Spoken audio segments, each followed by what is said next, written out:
మొన్నాడు బౌలింగ్లో అయితే చెతగొట్టేయండి రా. ఎలా అందరూ వచ్చారా? చిన్నప్పుడే బాగుండేది కదా, ఓ బరువు ఉండేది కాదు, బాధ్యత ఉండేది కాదు. మాకు తెలిసిందల్లా ఒకటే, ఇడ్లీ మామ కొట్లో ఒకే ప్లేట్లో అందరం కలిసి ఇడ్లీలు తిన్నాం, పంపు సెట్ దగ్గర స్నానాలు చేయడం, క్రికెట్ ఆడుకోవడం, వినాయక చవితి ఊరేగింపులు, మా జాతరలో ఆటలు.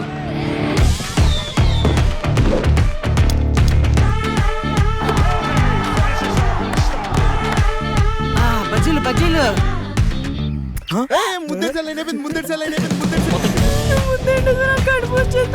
మీ సౌత్ సిటీ చూసారండి? అలా ఎలా నెత్తావు? ఒక అమ్మాయిని ఎవరైనా అడుగుతారా? ఈ రోజు నుండి నువ్వు నా చెల్లివి. ఫ్లేమ్స్ చెప్పింది కదా.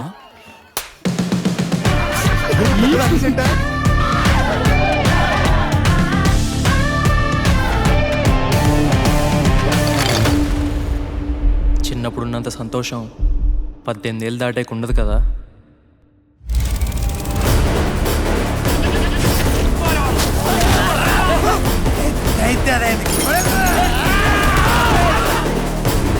మట్టి